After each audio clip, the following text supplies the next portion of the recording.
Bago pa man tuluyang magsimula ang programa, umabot na agad sa mahigit 400 katao ang dumalo sa okasyon. Maging siya mismo ay namangha sa dami ng bisita at sa engrandeng paghahanda na tila isang kasalan sa laki at ganda ng selebrasyon.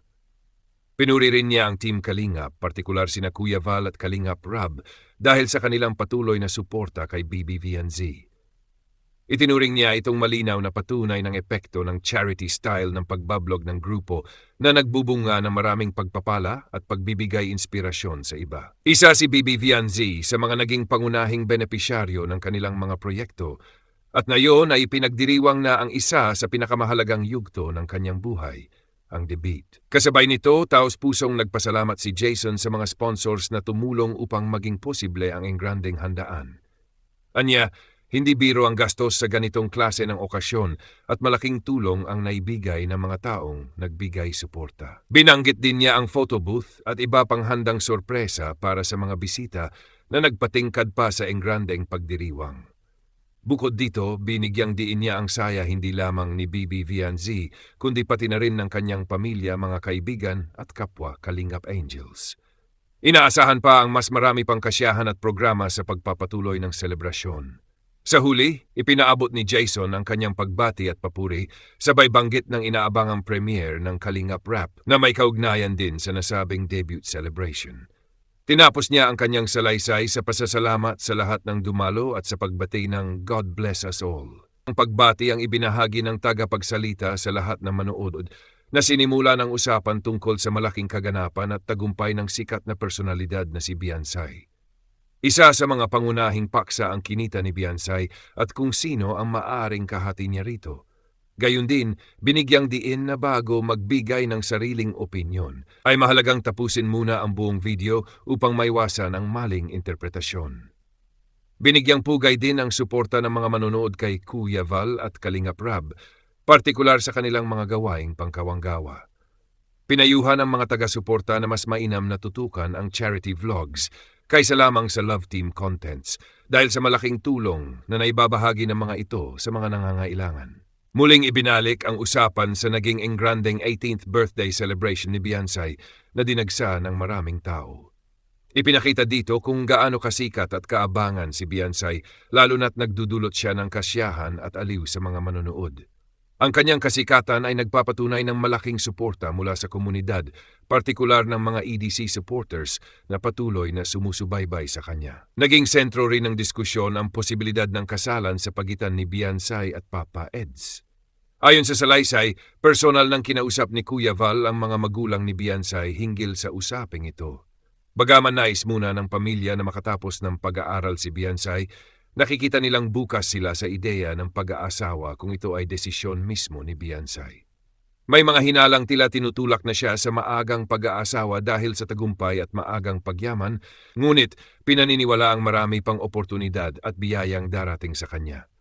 Bukod dito, inilarawan ang engrandeng handaan sa debate kung saan nagbigay ng tulong at suporta ang mga sponsors kahit hindi kaano-ano ni Beyonce.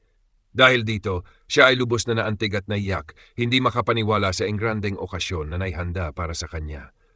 Gayon din, nakaramdam ng matinding pagmamalaki ang kanyang pamilya sa mga natamo niya. Sa usaping pinansyal, tinatayang umabot sa 400,000 hanggang 500,000 ang kinita at nagastos para sa nasabing debut na itinuturing na isa sa pinakamalaking selebrasyon. Bukod pa rito, binanggit na hindi mawawala ang bahagi ni Papa Eds bilang partner sa kanilang love team, dahilan upang pareho silang makinabang sa mga biyayang dumarating.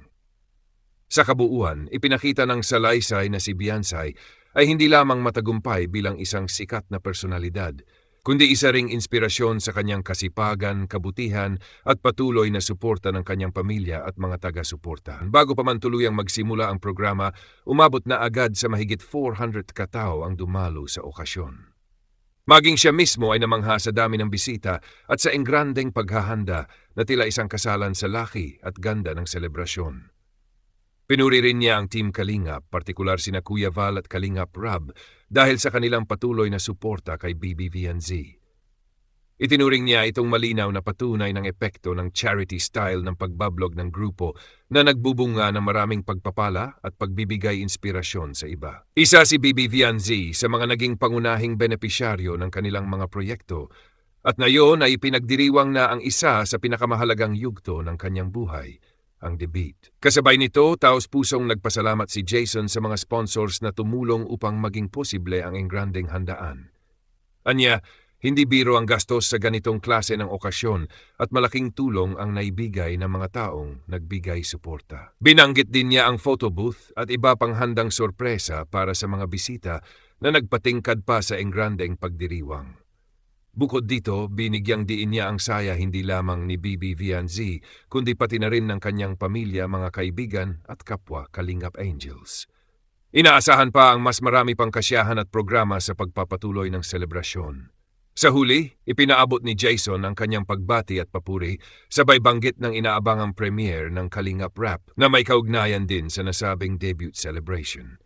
Tinapos niya ang kanyang salaysay sa pasasalamat sa lahat ng dumalo at sa pagbati ng God bless us all. Ang pagbati ang ibinahagi ng tagapagsalita sa lahat ng manood na sinimula ng usapan tungkol sa malaking kaganapan at tagumpay ng sikat na personalidad na si Viansay.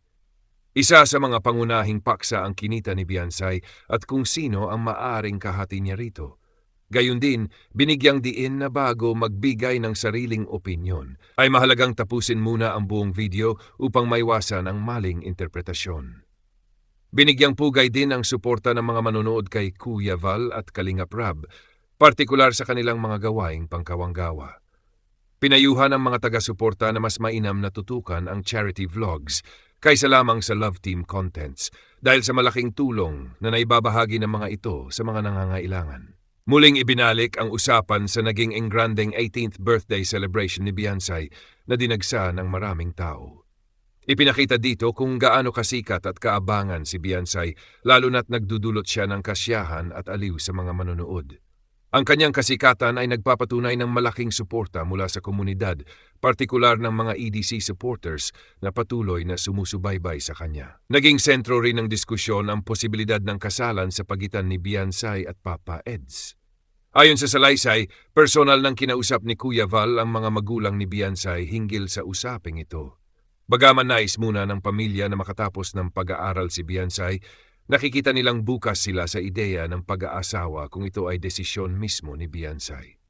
May mga hinalang tila tinutulak na siya sa maagang pag-aasawa dahil sa tagumpay at maagang pagyaman, ngunit pinaniniwala ang marami pang oportunidad at biyayang darating sa kanya. Bukod dito, inilarawan ang engrandeng handaan sa debate kung saan nagbigay ng tulong at suporta ang mga sponsors kahit hindi kaano-ano ni Viansay. Dahil dito, siya ay lubos na naantig at naiyak, hindi makapaniwala sa engrandeng okasyon na naihanda para sa kanya.